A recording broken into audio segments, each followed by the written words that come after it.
Good afternoon. Welcome to the fifth in our series of our PMA-CIBC Summit Series. I'm Andy Brethour, CEO of PMA-Brethour Realty Group, and we are so excited to bring you now our fifth in this series. And what a lineup we've got for you today. This lineup is the power brokers, the brokers who are making the difference out there in the market. This is all about collaboration in today's world. So they're bringing to you what the difference is and reaching out as we're doing now more than ever before to find and generate leads to our new home projects. And the panel that's assembled today by Leanne and Chris is absolutely outstanding. And the leaders in the industry, the best of the best. And they're going to give you insights into this market and how it's unfolding and give you the secrets to all of their great success. So we can't hardly wait for that. I want to thank CIBC. Thank you so much for being our sponsor and making these possible. We've been running these every 3 weeks and they're just an enormous success. We're an audience of over 400 today who are absolutely on the edge of their seat waiting for this fabulous hour to unfold.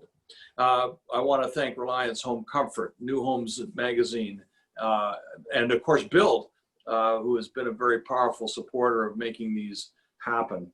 I want to thank Westmount Project as well, who's been a great supporter and outreach for our campaign to the marketplace, generating the kinds of leads of participants that are so important as members of our industry. Let me begin by talking a little bit about the market in my little few minutes here of the warm-up, and I'll just give you a touch of where we've come from and where we've been. This is a most remarkable post-COVID marketplace. Leanne, throw up that first slide that we might have there. I'll just show you some of the impacts that have happened within this market that have been so powerful. This, right on to the next one, we'll just look at the resale world there for you. What I want to point out to you is really the generator of the power of a marketplace. This is the actual overall inventory of resale product. This is the barometer, the supply side, not necessarily demand side. We'll talk about that in a second. But the supply side has been increasing, came up a bit, just a tiny bit in July. The July is, I'm going to talk about that in a second, a world record for sales in July. And inventory just rose marginally. Why? Sales were very, very, very strong. I'm sure many of the brokers are going to speak today and talk about the supply, the lack of listings, how tight this market is. This is one of the tightest on record. And in fact, we need a market of around 25,000, not 15, around 25,000 units to be in balance between demand and supply, between consumer and the offering of product. That's where that needs to be to bring a market close to balance. We're not even close. We're not even going to get there, considering the kind of activity that's underway now. Next slide, please, Leanne. Sales, well, this is some story. April, in the depth of COVID, I mean, I'm still amazed. I'm blown away. There were 2,900 sales in April. Incredible that any houses made transactions, but it doubled in May and doubled again in June and 50% more in July. This is the strongest July in recorded history of Toronto Real Estate Board resale data analysis since 1950. The strongest July in history. Well, this is expected, isn't it? It's a snapback in demand. It's a snapback, a snap return of what has happened from a market that had gone completely dormant or felt completely dormant. And it came back with a vengeance, but there was also a psychology in the marketplace. When you're cooped up in space, whether that's big space, little space, no space, when you're cooped up in a space for 16 weeks, you look around that room and you say, I hate this place. I'm moving the first opportunity I get. And as we came through June and the market began to reopen, the consumer looked around that space and I'm going bigger, I'm going smaller, I'm going out of town, I'm making a move, I'm doing something about my life. And so this psychological shift caused a tremendous jump in demand from the period of really May, June, and then to a record number in July, and it's continuing through August. Next slide for me. Here's prices. Oh my God. At the same time, on April the 7th, CMHC came out and said prices will decline by 8 to 19%. They'll decline in major cities across Canada. Toronto, Vancouver, Montreal particularly pointed out how wrong they were, how completely off base that prognosis was. In fact, not only have prices risen, but we've seen a 14% jump from April till July in 3 months. 14%, 17% over last year. And this is across all product types. This is not just the marketplace in certain great, wonderful downtown 416 Rosedale. This is right across the market. It varies by location, of course, the size and levels of price movement, but it's very, very strong and very positive. Last slide there for me. Thank you, Leanne. The new house side is following the same pattern. What a remarkable story July has been for new housing.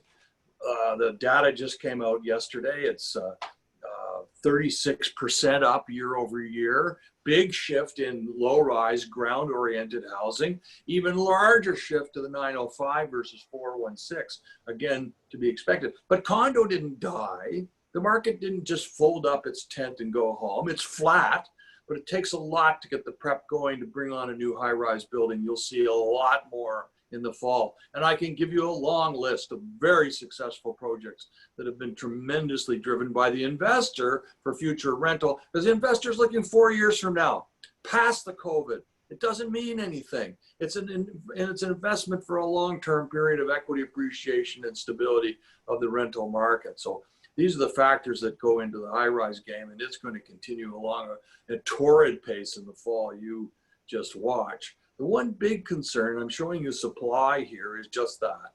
It's only 13,000 units, 9,000 high-rise, 3,000 low-rise units on the market. This is a market absorbing 40,000 a year. If we actually had the supply, we'd absorb 60,000 a year, and we have an inventory of less than 15,000 at 13,000 units. That's remarkable. The low-rise market is so tight. This is putting tremendous pressure on prices. Lumber prices have soared through the roof as the U.S. market has recovered. Lumber and drywall are driven by U.S. markets, not by us. And those material prices have been absolutely soaring through the roof. The same is true as a result at point of sale. And we've seen price escalation in the last 30 to 60 days has been quite remarkable. We're right back to the peaks of 2017. We've come past the period of correction that we went through in the low-rise market at 17, 18, and part of 19, and the recovery was well underway, and now you're experiencing some real price pressure. So the real question is, how long will this last? How long will this last? Is this an aberration? Is it something that's just occurring out of the box this period because of pent-up demand? Once we get back into a market, can this be sustained? The answer is maybe. Probably not. I think we're feeling a really euphoric kind of response to coming out of COVID, and it's very powerful. Supply is the trigger that's causing this market to see an increased price movement as demand is very strong, supply very tight, and where do prices go? But it will stabilize, and the market will push back against escalating prices if they get out of hand. And right now, it's heading a little bit that way. It may be self-regulating, and it has been in the past. So I think we can expect a very stable fall. This surge is going to continue into September and October, settling out in a more balanced market in the fall. Then where does it go? Goodness gracious. Key cornerstone components, interest rates. Wow, affordability is still there. Lowest interest rates in history. It's almost free money. 5-year money under 2.5%. My goodness, whoever heard of such a thing? I was the first one on the block with a 21% mortgage, so I know about this stuff. The difference is that you've got low interest rates for some time. The COVID calamity will push this market into us from a Bank of Canada perspective. They'll say we're going to maintain and must improve the economic performance.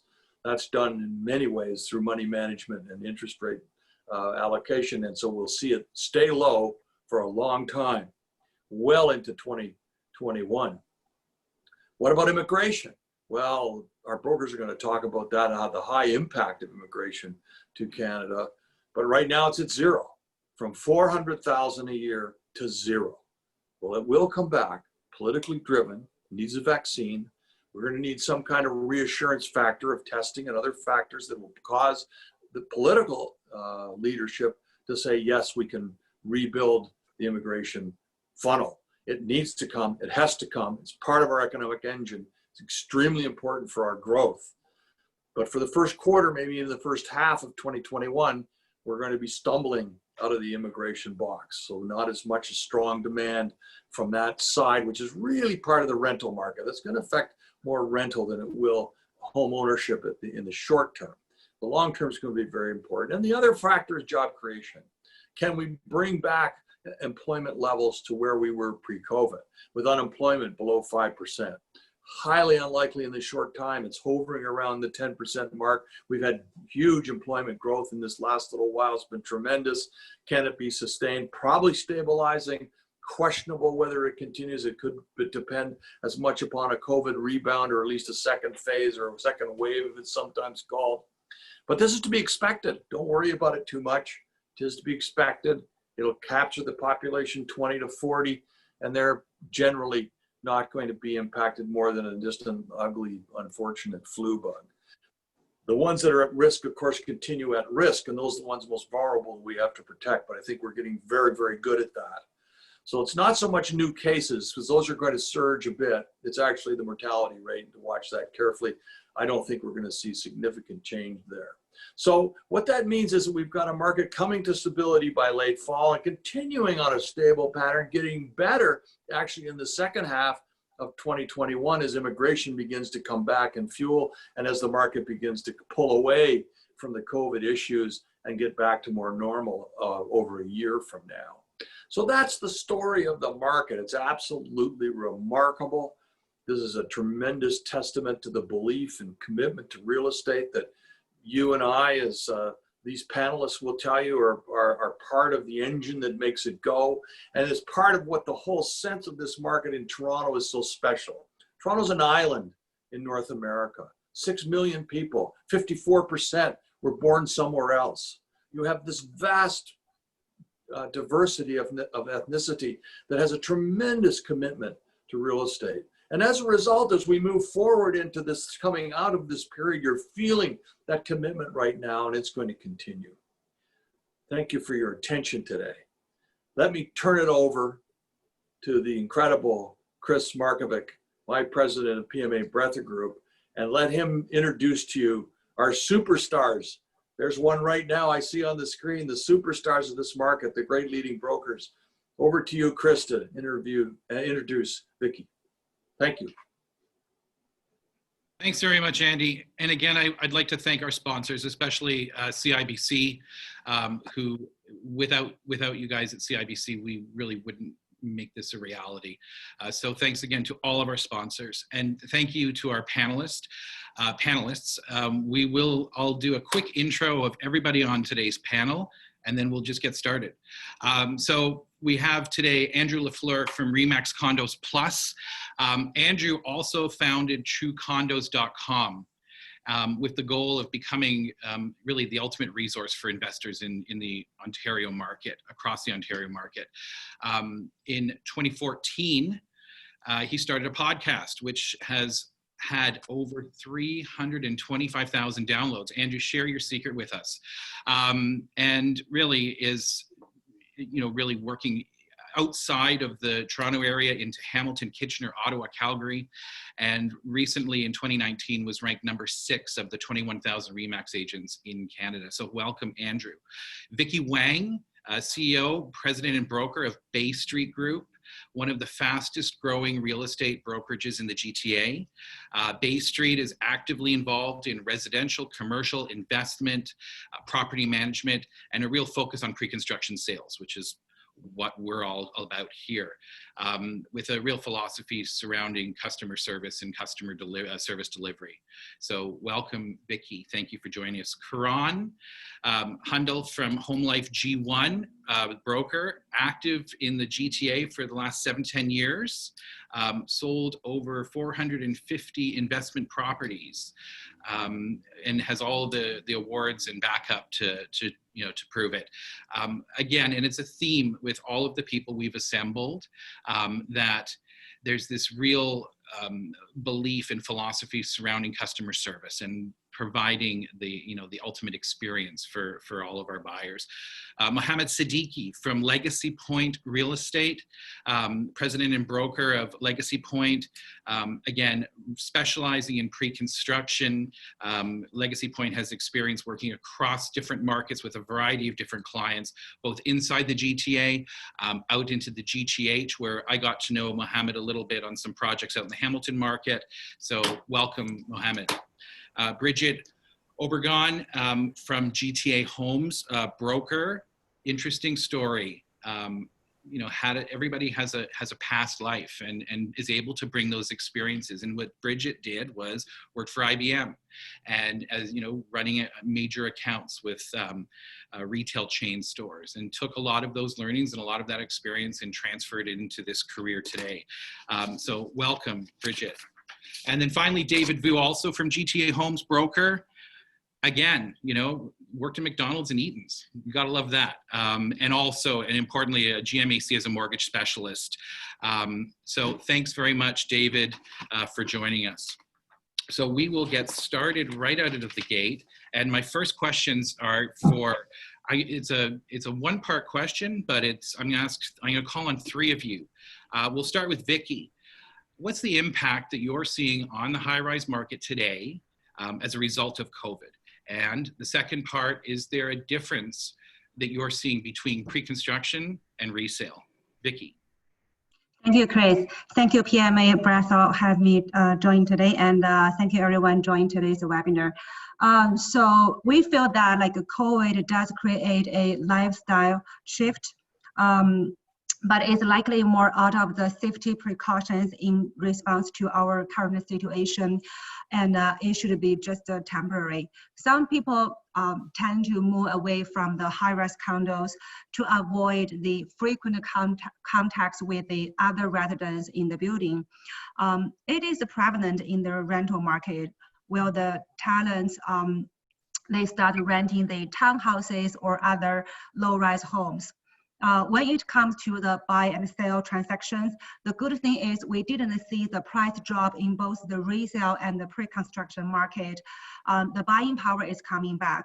That's why we see the good market performance in June, July, and August. So it seems the buyer, they're still favoring the high-rise condos due to its affordability.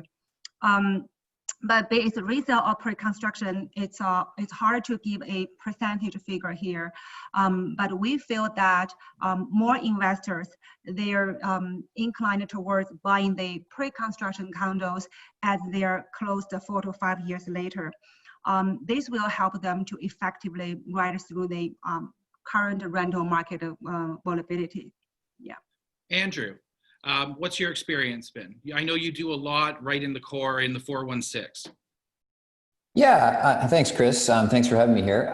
Yeah, traditionally I have, usually most of my career has been in the core, but actually lately in the past year or two, more and more of my business is actually outside of the core.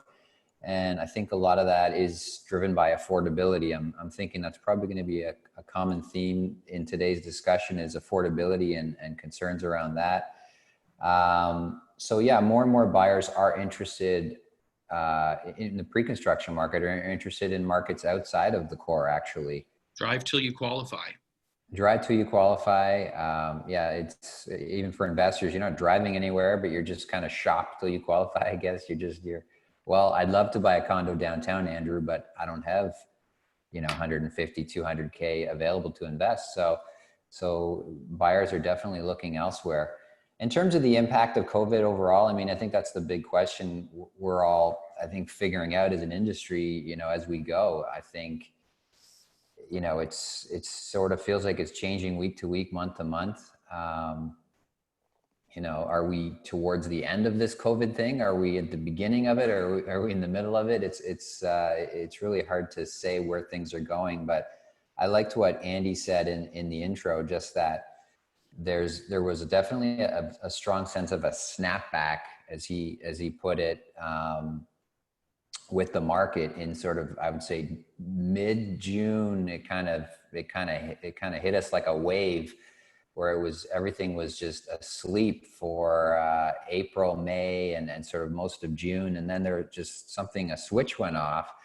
And I think most of the brokers here on this panel would agree, like our phones haven't stopped ringing sort of since mid-June. So like Andy said, will this continue? Is this normal? I think a lot of it is, as Andy said, like a sort of snapback response to just the market being completely asleep or dormant for a few months there. So I hesitate to sort of make predictions on where things are going to go, but things are pretty good right now. Brigitte, are you seeing any impact? Most definitely. So what we experienced, what we saw is that, COVID happened and it put a stop to everything in every industry. But what I started seeing with clients as we connect with clients and we started seeing calls and emails coming through is that as soon as TREB came out with stats of sales picking up, prices not coming down, then we started seeing more of investors coming out and saying, okay, it's not going to crash. I think it's positive. And as we continued communicating with them and connecting with them, we started letting them know that it's not the same thing as the resale market. The resale market owners, homeowners have to sell because they're probably relocating or they bought and now they need to sell, or they can't make payments. For the pre-construction market, it's totally different. Developers will come out when there's consumers' confidence. And we saw more demand and more inquiries. Actually, the people that were on the fence on investing, they're now investing and looking into it. Or people that never had time to invest, they started researching and looking for more information to invest because now they have time, they're working from home.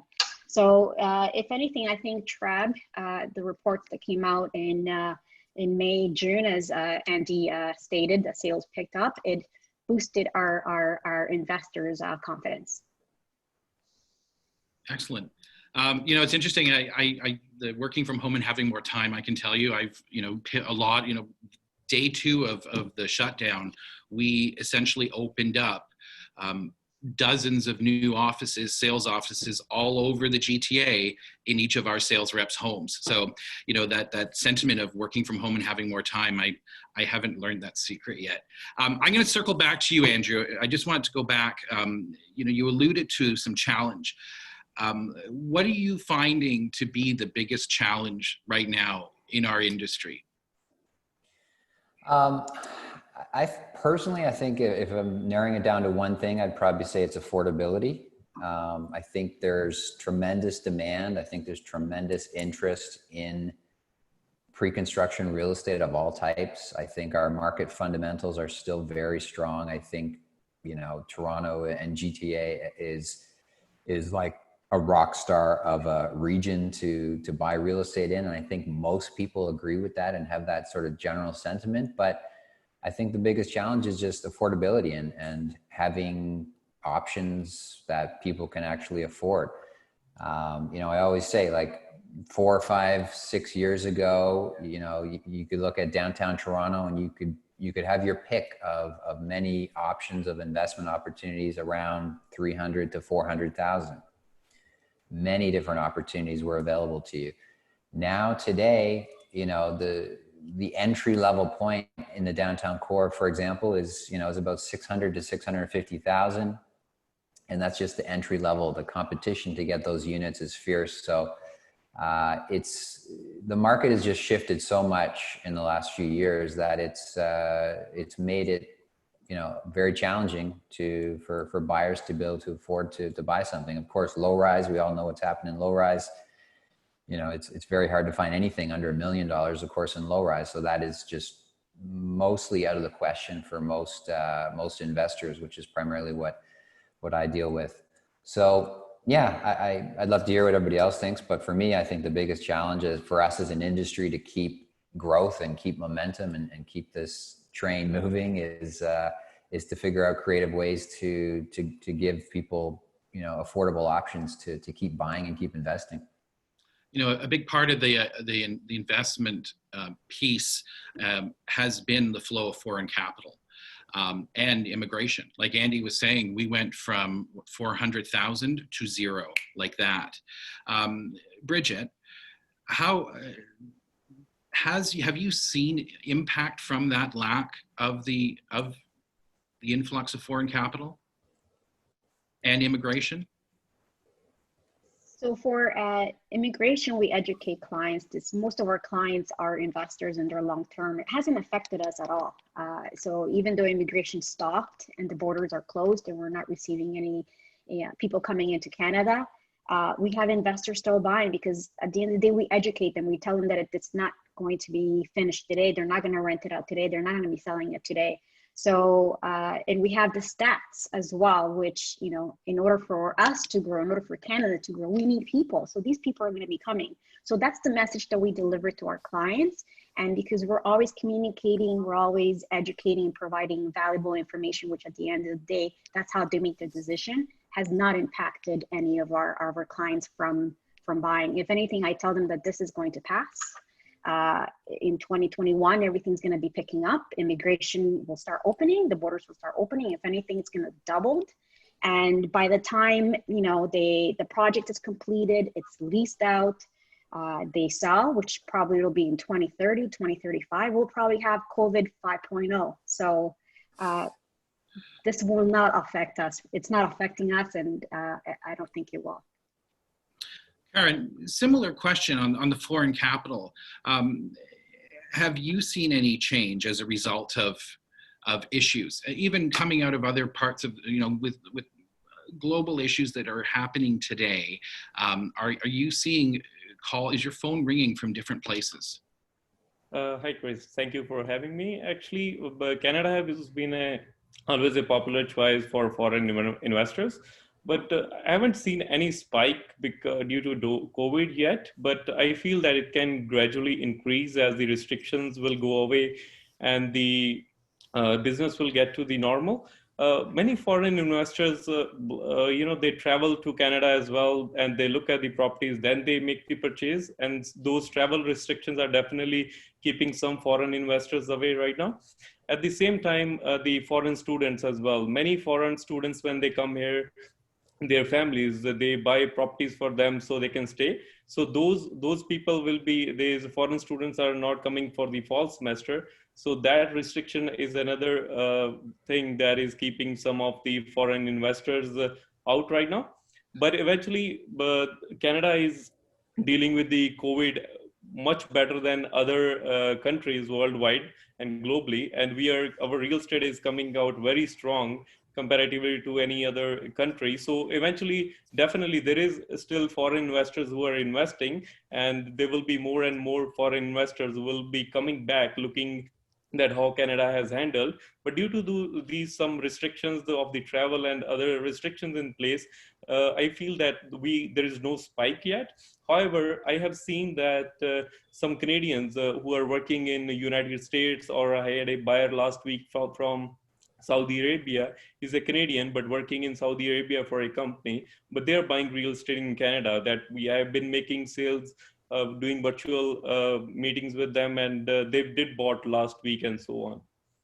Now, I want to go back. Something caught me with the foreign students. I think, what is the number? 40,000 students typically are coming into this market just to go to school. And they may not be going to university, at least for the first couple of semesters. Are you hearing anything from those families? What are the contingency plans? What's the backup plan for all of these kids that can't come because of the pandemic? There is a frustration there right now. Definitely the people are not happy. They are trying to adapt the new normal. And we are still in middle of still a debate that how everything is going to work out. Some people are totally fine, they're adapting it. Some really want to get back into the school and they want to do however it used to happen. However, definitely when it comes to the real estate standpoint, the people who have been already in leases, they are keeping those leases, or they are not moving much of those leases. But the new leases that will be coming into place close to universities, that can be impacted just for the fall semester. But it is something I would say temporary, but eventually universities are not trying to keep it permanent. The students will be coming back into the universities starting 2021 onwards. Okay. You know, David, Brigitte was talked a little bit about immigration and the halt of immigration. And really the investor sentiment. What are you hearing? What are your customers and your clients telling you? Hey, Chris, thanks. Yeah, thanks for having us. We appreciate everybody's time. So with the investors' attitude and their appetite for the new condo projects and what's going to happen post-COVID, our investors, they're prepared. We do our best to try to educate them, just like Brigitte said, just like everybody's here saying. Their attitude, their appetite is reflected on what we tell them. So we have a responsibility as industry professionals. We took the time, of course, when it happened in February, March, April, we took this time really to reflect, to look back, like, holy smokes, what's going on? What is happening in this world? And of course, I think most developers did the same thing. So, what did time say? Time told us pricing is not going down. Is construction costs going down? Is city costs going down? Like Andy said earlier, lending rates, holy smokes, where in the world can you borrow such a large sum of money at such a low interest rate? So, in the post-COVID world, population will continue to grow, and of course, immigration will be leading that way. Now, we always advise our clients, pre-construction is a long-term play. We don't give them that snapshot mentality where you're buying today and you close today and oh my goodness, what's happening? So just like Brigitte said earlier, you're buying today, you're responsible, it's going to close in 3, 4, 5 years. And when it does close, we're going to be at a different time. So, we all know real estate is cyclical. There's ups and downs, there's ebbs and flows. And we've been through crises, in 2008 with the States, with their financial crisis, in 2018 with the foreign tax situation, with the stress test. So we know, we understand what's going to happen. This is, Brigitte said COVID 5.0, but we're going to have to feel that, and we're going to have to create something again in the future to tackle this. So, what do I see for the GTA home future? I still see continued growth. I still see healthy growth, and pre-construction condos, actually has been appreciating for over 23 years running now. And, I don't see that changing. So in short, condos are the affordable choice, and people who want to get into home ownership today, they have to start in a condo. I'm gonna switch gears right now, only because we have a question coming in from the audience, and it's on CMHC. Mohammed, I'm going to put this one to you. The question is, okay, so the question coming in is, what are CMHC's new qualifying rules? Is there impact that you're seeing on the resale market with the entry-level buyer, first-time home buyer? Is this on your radar? Is this on your buyer's radar? Thank you, Chris, for having me, and PMA, thank you for having me on this panel. So basically, first we need to understand what are the changes the CMHC announced. So CMHC announced 3 major changes in the qualifying rules. First one is the minimum credit score is changed from 600 to 680. And the second one, the second change what they did is the total debt services ratio, they changed from 39 to 35%. And the last one, which I understand that's the main point, is the borrowers cannot use their line of credit and credit card towards down payment. So these are the main 3 changes what the CMHC announced. And now, why they did this, I believe to avoid the mortgages default, and in case if we see the price drop significantly, because of job lost and the COVID situation. So I believe they just want to avoid this situation. And whenever CMHC discuss anything, they discuss about the Canada-wide, not specifically GTA, because we do business in GTA. Okay, so now let's discuss about the CMHC, whether the CMHC is the only mortgage insurance company in Canada. No, we have 2 other mortgage insurance company as well, Genworth and Canada Guarantee. So the both companies, they announced right after the CMHC decision that they will not follow CMSC, or they are not going to change any. They are not going to make any changes in this current rules to qualify the mortgage. So it means that buyers or borrowers, they still have options to get the mortgage insurance through these companies, and most of the bank and lending companies, they work with these companies. So the impact, let's discuss the impact. So I don't see any impact because we have these two companies who are ready to give mortgage insurance on the old rules, and that's what we see in the month of July. High transactions, and the same thing which we are seeing in the month of April. So in my opinion, there's no change in the market for resale. And even if a buyer has 10%, if a first-time home buyer has 10% deposit, it's easy to get the mortgage. So a second part of that, it's interesting. So getting the mortgage, what's your process to qualify your purchasers within this, knowing that they may be high ratio mortgage? Are you doing anything in particular now as a result of where we are today with CMHC rules? Is that impacting anything with your pre-qualifying of your prospects and your customers? No, as I mentioned that if the CMSC is the only company who insures the high ratio mortgages, then definitely there will be a change, or there's a change in the market. But because we have other companies in the market who are ready to insure the mortgages on old rules, so there's no change. Basically, in order to qualify for the insured mortgages, we need to follow some guidelines by the insurance company. So the bank normally submit their application to the mortgage company, mortgage insurance company, in order to secure or insure the mortgage amount. So because most of the banks, they have options to submit either with CMSC. If someone is qualified with the CMSC rules, then they can submit to CMSC. Otherwise, they have other options. Genworth is one of the best option at this time, because most of the banks or lending companies, they work with the Genworth. So now, because the banks, they also need business. So that's why now they are working with the Genworth instead of CMSC. So that's the procedure that all the lending companies or banks, they're supposed to follow.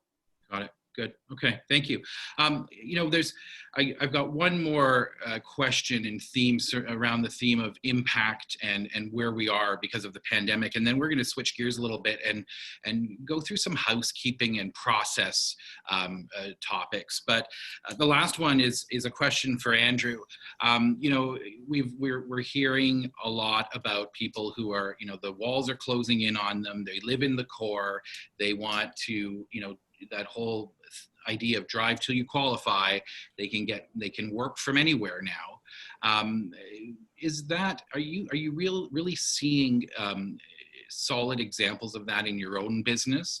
And if you are, where are your buyers telling you to take them? So where is the next hotspot in Southern Ontario in your mind?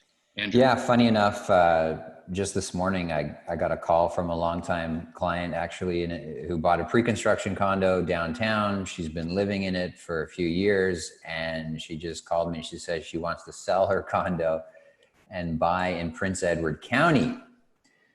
So, who could have predicted such a call? I would receive such a call, 6 months ago. And I'm sure the other brokers, you might be receiving similar calls.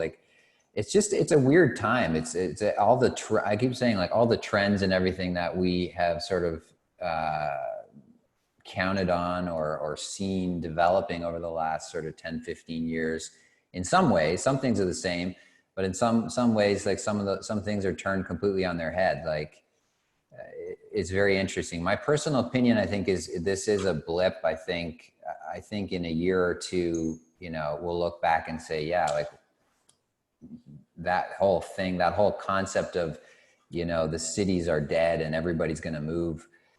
you know, to the country or whatever, and everybody's going to work from home. Personally, I think that's overblown. I think it's overestimated. I think cities will be fine. In particular, cities like Toronto are going to be fine. I think that most people are, in my opinion, not suited to work from home, and it's not a long-term solution. It's not a long-term trend that, you know, if I was betting on where society was going, I'm not betting on work from home as the future. Sure, I think work from home will, you know, increase over time as technology and tools like this Zoom and stuff get better and better. But I still think that, you know, for the vast majority of people and companies, it's, you know, the traditional office and particularly, you know, getting together in the downtown core of major cities like Toronto. I think that's still going to be the overarching trend for the next, you know, call it 25 years. I don't think that's going to change from COVID big picture. That being said, it is changing right now. And there are people right now who are making those decisions and who are looking to move out of the city. You know, active hotspots like outside of, it's everywhere really. I mean, you're hearing like Barrie, Bowmanville, Prince Edward County, you know, London, Windsor, people are moving up to their cottages. The cottage market is absolutely bananas, you know, like $2-3 million cottages are being sold in like 2 days with multiple offers, like all over Ontario and stuff like this. Like, and conversely, you look at the downtown condo market, the resale market, you know, it's definitely some supply issues potentially brewing. There's a lot of supply on the market. If you look at the February supply before COVID versus today's supply, the supply has more than tripled since then, which is a huge change. The sales are pretty strong. Like condos are selling for sure. And you know, as Andy said, July was an incredible, amazing month for sales. And that includes the downtown condo market. Sales numbers pretty good, but the supply is a concern that I'm sort of keeping an eye on. That number is growing a lot. So yeah, we're definitely, it's real, it's happening right now, but in my personal opinion, I think it's going to be a short-term thing. Okay. Thanks everyone for the questions that are coming in from the audience. Keep them coming. I'm seeing that Leanne is getting a few new ones coming in. So keep those coming in and we'll try and get to all of the questions and answers toward the end. David, I want to ask you about allocations. Allocations in our industry at the pre-sale, at opening for pre-sales has really been the tried and true method. How do you feel about, you know, we're starting to see, because the format has changed, we've shifted to online. How do you feel about a simple appointment, broader selection for you and your team and your clients, as opposed to, you know, the allocations? You know what, that's a great question, Chris, and I believe we're in a room with industry professionals. So I'm going to answer it the way I'm going to answer it as a real estate broker. We love the allocation process. Obviously, of course, we're going to adapt to some changes, like you said right now, with not being able to meet whatnot. But you know, the goal, the strategy of to sell as many units as we can. You know, that's the goal here, you know, and you guys are always picking, the developers are always picking the trusted players in the broker community to get that done. You know, we've done live drafts, we've done worksheet campaigns, we've done guaranteed number of units, and of course we've done the allocation. And you know, I think the reason why the allocation process works, because, you know, it gives us confidence. You know, we have the confidence that our time, our energy, our efforts, our resources in marketing the project will have that return. You know, we always talk to our clients of having an ROI, a return on investment. We look at the same way when we want to promote a certain project. We're going to make sure that we get that return on investment. And how do we get that? Is we get these so-called guaranteed allocation, and if we get that, we feel good. So, and of course the allocation always usually comes with a wish list, and before the allocation comes, we get a wish list and say, you know what, hey Andy, these are our clients. Hopefully you can, you know, facilitate it and give us the units that we require based on what we want. So the allocations usually is based on what we require, and it's not just anything else. So that's kind of quite important. But yeah, I mean, with this new way of doing it, it's new. I don't know. I'm open. I'm all ears to understand how that works. But you know, equally as important to allocation and all this is everything that we're talking about is communication and transparency. You know, as long as we are open and we have that line of communication open, and the developers and the in-house sales teams and everybody says what they're going to do, we're going to be in a good place. You know, also giving us ample time, ample notice to market the project properly, to educate our clients, to you know, we educate them, you get less rescissions, it's a win-win. So the ultimate success is probably when the purchaser wins, the broker community wins, and of course, last but not least, when the developers can sell out of their units. You know, this is a recipe where, you know, it's going to keep on repeating, and that's what we want. So thank you. You know, the ample time concept is one of the questions I have coming up next. But before we get there, I want to circle back to Vicky. Vicky, how do you feel about this idea of a simple appointment, broad selection, a bit of a hybrid, perhaps? Yeah, so we feel that like the current selling method that works fine, which comprises of the both virtual selling and the traditional appointment selling. Now, what we can do is we can first set up the chat room for the potential clients to come in. We do the project presentation and learn about their needs and work through the general process. It is an opportunity to improve the efficiency, while it also poses great challenges as in how to manage clients' expectations and put the deal through. That's why even after we finish the virtual showing online, we still prefer to meet the client in person, better to be in the sales office to get the deal done. So, and also because right now, all the sales office is just by appointment only, we cannot just bring the client walk in. So I think by restricting the number of the appointment slots available, it also creates the sense of the privilege and urgency for the potential buyers, which will increase the appointment show up ratio. Yeah. Right. So that urgency and it goes and to the timing. So, you know, with the, typically there was, you know, the formula is there's a time of about 10, 12 days from broker reception to first appointment. Does that still work? Do you have enough time in our new reality here to generate and attract these prospects and clients to bring them in for that first appointment in 10 days? Is the timing about right still, or do you want to see a change there? Brigitte, I'm going to go to you.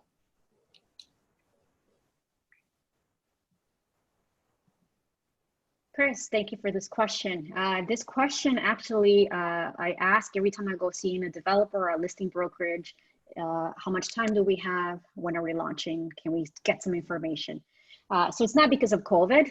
This is a question that all brokers, when we're about to go see a listing brokerage or a developer, we ask. In terms of today's, of what we're doing today, I think we need more time than before, most definitely.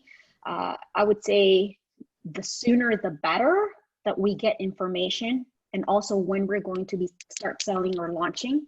It helps us in terms of going out to our clients, educating them, preparing them, getting them excited, also for them to digest the information too as well.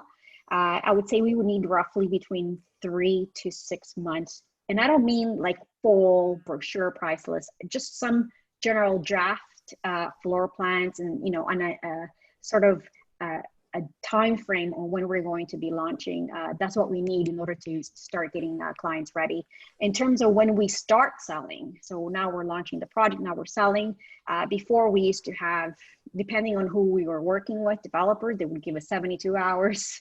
They would give us 1 week with allocation. I think today, based on, you know, not being able to communicate with clients like we used to before in the past sales centers and having one-on-one, 2 weeks to 3 weeks helps us a lot, and getting our clients ready to as well, not only by providing information, but also some people are not tech savvy, going on Zoom, knowing the APS. So that helps us as well to get everything, providing the information to the clients so everything can go smoothly. That is a really good point. Like we've had to relearn basic interaction in many ways. You're now having to train your customers on how to use video conferencing, how to use DocuSign, everything. Mohammed, similar sentiment, 2 to 3 weeks? That's Brigitte, that was just 2 to 3 weeks. Yeah, I believe we're supposed to have 2 to 3 weeks to market the project. So because right now the clients they have multiple options to buy for investment. So if we have enough time, or the client has enough, the clients, they have enough time. So in this way they can decide which project is more suitable for them. So in this way we can cancellation as well. Okay. So similar. Anybody else? Do we have pretty well consensus from the group on this one? I'm gonna go with a yes with that. Okay, yeah. Thanks, Mohammed. Mortgage approvals. The mortgage approval process is a necessary and required element of how we conduct business in our industry. The pre-approval is really not acceptable in today, and having a hard firm approval is really a requirement from the 99% of our developer clients. How do we sort of streamline that process? Maybe speak from some personal experience, and you've been out on a site. Are you seeing something that works? What's sort of the secret sauce to getting these mortgage approvals in on time to firm up your agreements and get these projects sold out? Andrew. Yeah, it's I would say it's a challenge. It's like you said, it's becoming more onerous, it seems, from the builder side in terms of what is required. More and more builders moving towards the sort of a firm commitment type of letters as opposed to pre-approval type letters. I think most of it just comes down to us as the brokers, really.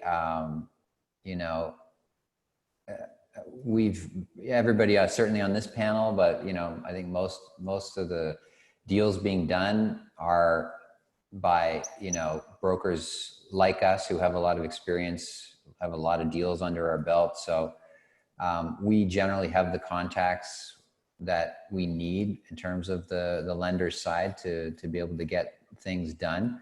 It always helps if there's on-site reps that are good and that are experienced and that know how to get deals approved and get clients quickly through the process and as painlessly as possible. It's all about just removing the friction, right? The less friction that we can have for our clients, the easier that we can make things for them, the better experience they're going to have, the more likely they're going to be to firm up, right? So if there's anything that, if from the builder side, like if you can, if there's anything that builders can do to help remove friction in that regard, then that's going to be a good thing. So, the friction, I think it really boils down to how do you make it easy for your customers to do business with you. I've seen it happen. It's not uncommon on our sites where we, like you said, having a mortgage rep on site from the bank. During openings, I've watched approvals happen real time, hard firm approvals from the banks where they're able to do sort of a baseline adjudication, but it's enough to fulfill that need for a firm approval. I think transparency in that regard is going to be very helpful as well. And like Brigitte was alluding to, the more time that we have, the more knowledge up front that we have. If there's specific approval requirements that are needed, let us know that, like 1 month, 2 months, 3 months before you even launch. Just say that this is exactly what we need. Here's the contacts that we're working with. So we can even start way ahead of time, just getting things lined up with our clients to say, you know, this is going to be part of the process you're going to go through. Here's the contact that you can even start talking to now, just so that things are not rushed and forced through. You know, everybody likes to have these approvals in the 10 days, but we all know that, you know, it usually happens beyond the 10 days. But as long as, you know, it's a known part of the process up front and exactly what is required is known up front, then, you know, us as experienced brokers, you know, we can stick handle it and navigate it and figure it out, as long as we have that up front, as opposed to, you know, we kind of go in dark and then at the last minute it's like, oh, it has to be like this, or you have to use this person or whatever. So features, finishes, price list, floor plans, mortgage requirements or criteria. Right? Have that all right out of the gate. We have another question coming in from the audience, and we're switching gears a bit, but it's a good one. It's on Airbnb. If Airbnb, okay, is declining, what is the impact that this is having on the investor market, if any? I'm going to give this one to Karan. Yes, Chris, it's a very good question actually, but Airbnb was fairly new to the market for 2 years for now, but we in pre-construction, we never promoted Airbnb in a way in pre-construction, because generally the brokers, builders with what we worked with, they didn't allow short-term rentals, or it was too early for them to comment on if Airbnb will be allowed in the building eventually once the building will be ready. So any buildings, whichever we sold in past years, we never promoted Airbnb to our investors. So I don't see that impact coming to us at any time, because those investors we sold the units to, we sold them telling that, okay, you're going to lease it. And that was the ultimate goal for that. Airbnb, we never promoted in pre-construction market. Airbnb is declining at the moment because of the pandemic. What is happening? The events are canceled in downtown. The people who were going to watch games, they were catching up to Airbnb, staying there for the night. So definitely all the events happened and the Airbnb is declined. But on top of that, the new rules that Toronto bylaws has been approved this week, as they have been approved now. So the properties, people who are doing Airbnb, they have to register with the Toronto. But the main change that they are bringing up is that that the Airbnb property, if it's your principal residence, then only you can do Airbnb in that. Investors cannot do a Airbnb in their secondary property or third property. So I feel that it might help some people actually. There is a lot of single people, individuals live in downtown who are always looking for 1-bedroom unit, and the 1-bedroom unit demand is more than bigger units in downtown market. What I see with this one, maybe if somebody is buying a 2-bedroom unit, they need second bedroom occasionally, but they can still use the second bedroom as the Airbnb, and it will help people who own bigger units, rather than for them downsizing and buying a 1-bedroom unit. They can still afford to keep a 2-bedroom unit or 3-bedroom units. However, I see that outside of Toronto region, right now the bylaws are not there yet. So I see that some people are booking homes for events like weddings or other small events, or properties in Niagara Falls. It's not a cottage country, but still some people just go and they like to stay there for a night. And those these local residents right now, they did go to Niagara Falls. Those properties, some investors were doing it. So those have been occupied it was not occupied from March, April or May, but May onwards, those properties have been occupied. While Toronto is a different story. So most of these properties in Toronto, which are on Airbnb, they have to follow the new rules and regulations, which will be enforced after December 31st, 2020. And eventually by that time, we will see a decline going on. But then after that, in January onwards, only the right-will people will bring the properties to Airbnb, their principal residences. So we might see that after this decline, there might be a gradual increase in Airbnb properties of their principal residences. But it will help us, the builders, to sell 2-bedroom and 3-bedroom as well at the same time. Okay. Good question from the audience. Leanne, keep throwing them in front of me as they come in. I think we've covered a lot of them, but please, from the audience, if you have any more, please send them in. I want to talk about insights from the buyer, and this is, I'm going to open this up to pretty well everybody on the panel. Can you share with us some of buyer sentiment? You know, the audience, the majority of the audience out there are developer and home builder clients. So what are you hearing? What are some of the buyer sentiments? Like what features, what finishes, what insights do you have which we can all learn from? Let's start with David. Thanks, Chris. Well, with the clients that we are dealing with, majority of them are investors, and to be honest, we don't sell view, exposure. We don't sell finishings, whatnot. What we sell is the big picture is the future, how much money you're going to make.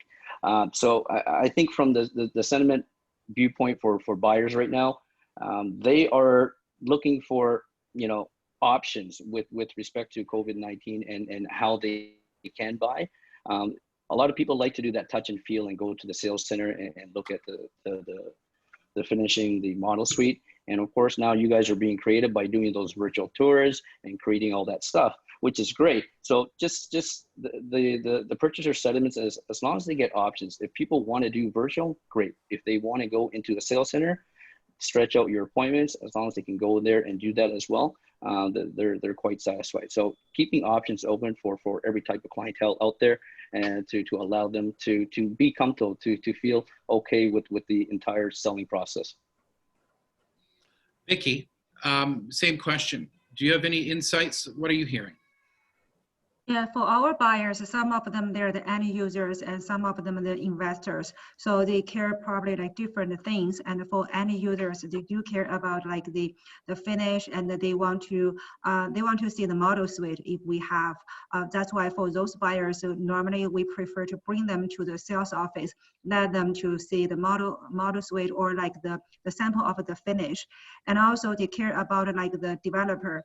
They want to know the background about the developer. They want to know their past projects. Sometimes they want to hear that from the salesperson in the sales office, not from us. So that's for the end users. And for the investor, they don't care much about like the finish. They care about, like David said, they care about like in the future if they can make money. They want to see they want to us to predict the market in the future. And those buyers, they are more flexible. They can do the e-signing. We can just have the Zoom meeting with them, or even talk on the phone. It's fine for them. And those buyers, they more care about like the deposit structure. They want to pay less deposit right now. They want to pay the deposit can be chopped into say 2.5%, something like that. That's the things those investors more care about. Something just popped in from the audience on features and finishes, or sort of a showcase item that your customers would maybe be gravitated to that would help buildings be really successful. Karan, are you hearing anything? Like what would be one item if you could make sure it gets put in every building that we're designing today? Right now, I have seen some sentiment that people are looking within the pandemic phase, that the outdoor spaces actually they got very important all of the sudden, and I have seen that the places with bigger balconies start to matter people, or close proximity to the parks, or even the buildings having more outdoor space, more patio spaces. People are noticing that. We have this question is coming very often while doing the sales. So any building we're selling, if they have an outdoor space, it's an attraction. Sometimes we used to talk about all the amenities, but outdoor space, because of the Canadian weather, we generally don't talk a lot in some developments. But right now that question is getting very popular, which was not popular before. So balconies, outdoor spaces, the close proximity to parks is getting very important. And I feel the cities eventually should be paying more attention to those park spaces as well, because we have seen that that as soon as they lifted some of the restrictions, so any of the Toronto beaches available, they were packed. They were packed. So people were searching for outdoor spaces. So if we are providing within the development, creating some outdoor space or close by proximity to outdoor spaces or having balconies, more spacious balconies, definitely this is something the buyers are searching in today's market. Awesome. It makes complete sense. People need to get outside and get out of their homes once in a while. Mohammed, any insights from your buyers that our audience can take away? I agree, like with Vikki, because we work with the investors and end users both. And end users, they really want to see the finishes and they really want to visit to the sales center, speak to the salesperson, and they really want to see this model suite. For investors, they really don't care about the model suite and finishes. They only care about the location and how much they can make as their investment. So one more thing where I just want to add, for end users, they really care about the past, the developer past, what they have done and what they did in the past and what projects they have done so far. So some of the end users, they really want to visit those projects to see with their eyes that how the developers did in the past. So then they're going to decide whether they want to buy here or there. So these are the things which the end user really want to do.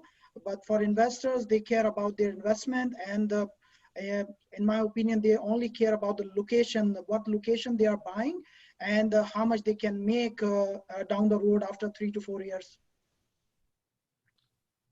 I have another question from the audience. It's from a developer in our audience, a builder, asking, is there a delta? Should there be a delta between commission rates in the core versus commission rates in the outskirts, outside of the city? Higher, lower, the same? Andrew. You make me answer the hard one. Commissions. I'm going to volley this one to David. No, but yeah, I mean, we've seen commissions, all kinds of different commission structures all over the map. I mean, I think it's just a strategic decision that the builder has got to make in terms of, what level of demand they've got on their end, how they want to do the sales, how quickly they want to do the sales. Do you want to blow it out in a weekend? Do you want to do a slow burn over 6 months? Those are strategic questions which I can't really answer. In terms of differences, I mean, just in terms of, I guess, brokers, like David said, like he sort of alluded to, like, we've been doing this a long time. We look for opportunities where we can get an ROI on our time and our money invested, right? So if you're, if we as experienced brokers see an opportunity for a good ROI, okay, work on this project as opposed to this project, then we will do it. The commission, if we can get more units and more sales, but the commission is lower, that's okay. Versus getting more commission and we only get 1 unit and we work for 2 weeks and we get 1 unit, versus over here, we get 10 units. We might get paid less per unit, but we know we're getting those 10 units. That's fine. We're going to commit our time and allocate our resources and our teams and our staff accordingly to where we know what we're going to get and where we're going to get a good return on our time and resources. So yeah, I think transparency just goes a long way there. Knowing upfront, this is what the commission is. This is approximately how many units we think you might be able to get here from an allocation standpoint. And if we have that information, that's great. That whole idea of, we speak in terms of partners and partnership, and that's really what this is. It's a partnership type of conversation to have. I like the transparent, your sentiment of transparency. So thank you, Andrew. That was, I lobbed that one at you. I've got a question that's from the audience again. I'm going to give this one to David. David, are you finding buyers preferring lower level floors and suites, or are they gravitating up to the top still?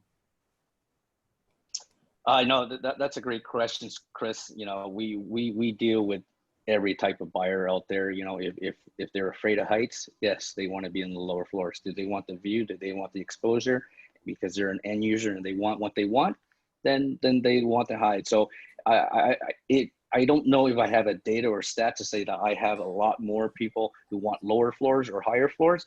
But again, it comes just back to understanding your client, to really communicating with them and going through the entire process way before any project is launching and way before we start selling. Once you know what they want, what their needs are, now we can try to help them. Now we can really, you know, share with them the information, the project that makes sense for their needs. So low, high, it all depends on the client. Okay, so thank you. And connected to that, you know, we are seeing, and even the work that we're planning for our next couple of cycles of openings is there's an increase in, you know, ground-oriented product and stacks and back-to-backs.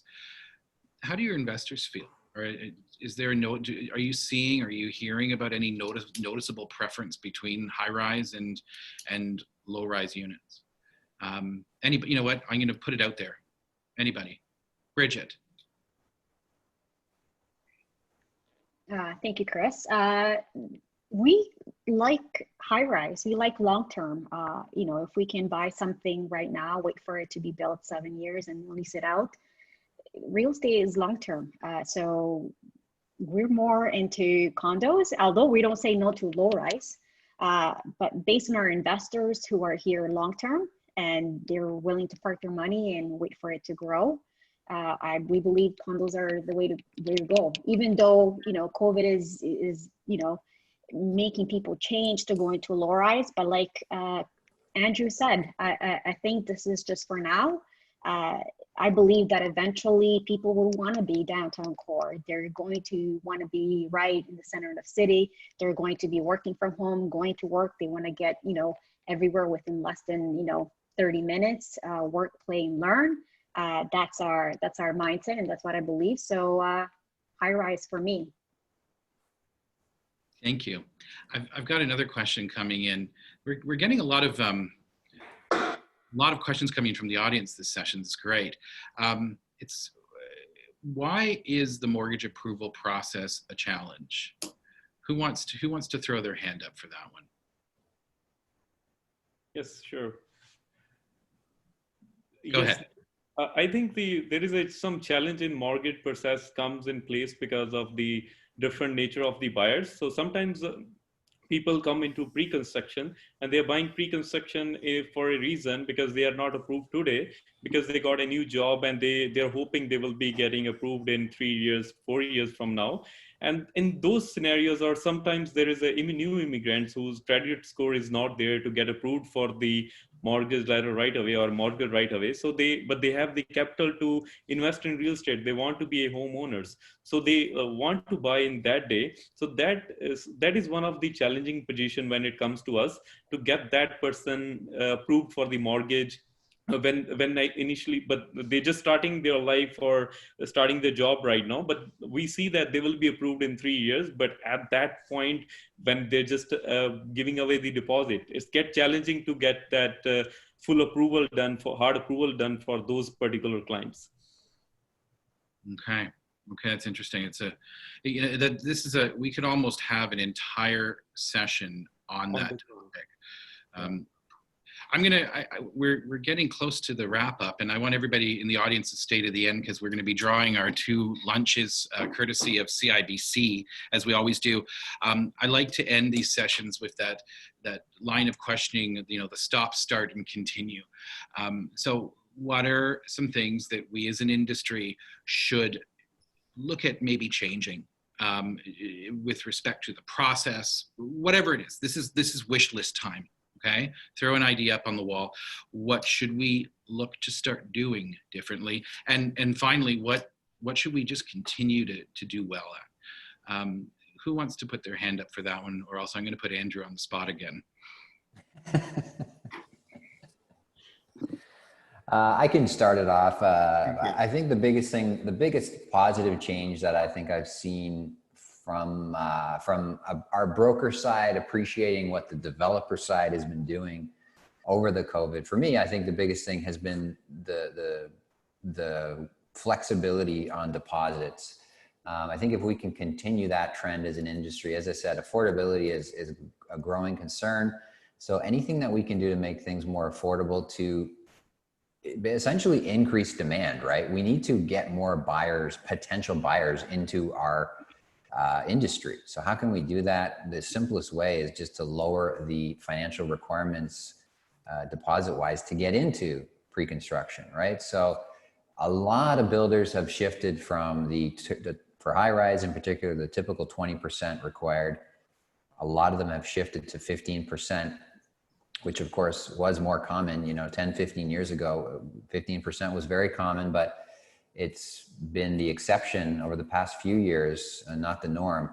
But since the relaunch of the market, so to speak, mid-June till now, it's been great to see. Most builders have shifted to a 15% instead of 20% model. A couple of them have done 10% type models as well. So it doesn't sound like a lot, 20 to 15%, but it is. That's a huge change, and it opens up the doors to a huge new pool of buyers. So, the lower the deposits and the further stretched out that those deposits can be, anything that developers can do on your side to creatively make that happen, that's going to be a huge benefit for all of us if we can figure that out. I'm going to have to, I'm getting told that we have to wrap this up because we're coming close to our promised end time. Any other last comments on that stop, start, continue? What should we keep doing? Mohammed, you're the last. I believe it's better as he said, it's better to extend the deposit structure, and that's the way we can bring more clients in the real estate market. And now I'm seeing that most of the builders, what they are doing, they extended the deposit structure as well as they extended the time.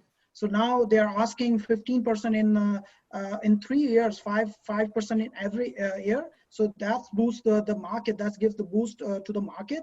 And I'm getting so many clients. They like this way to invest. So in this way, if we maintain this way for another 6 months, then we can boost the market and we can heat up the real estate, and we can bring more buyers, more clients in the real estate market.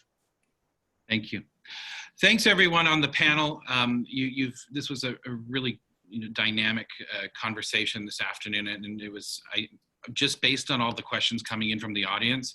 I'm pretty sure that they saw some value to this session today. I'd like to again thank our sponsors. I'd like to especially thank Leanne McHewitt from Partnership, our production partner and production house behind not just this session but all of them.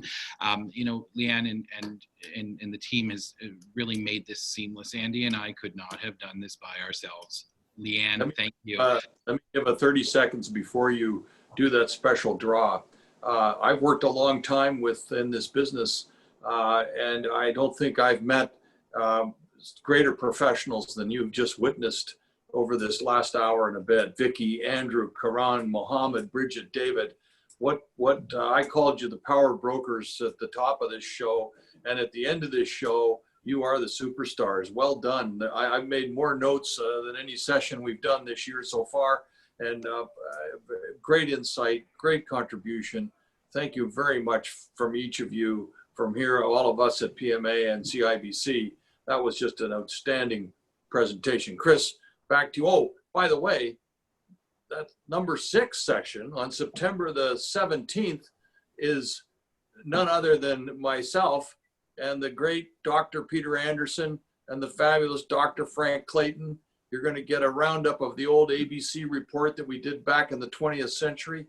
And we're really looking forward to it. So that's coming up on September 17th. That should be really, really fun. But wow, what a group today. Congratulations and thanks so much. Chris, super job. Back to you. Do the draw. Thank you, Andy. So my last job Thanks, Andy. here is to pull some lucky winners for our CIBC lunches. The first winner is Sean Mason from Mason Homes. Great. And the second winner is Marcel Giroux, Garrison Group. So please check your email. You'll get a direct email from CIBC with those lunch vouchers. Again, thanks very much to CIBC. Thanks very much to Partnership and the McHewitt team and family, and to all of our sponsors. Have a great afternoon, everyone. Thank you, PMA. Thank you, everybody. Thank you, everyone. Bye. Thank you.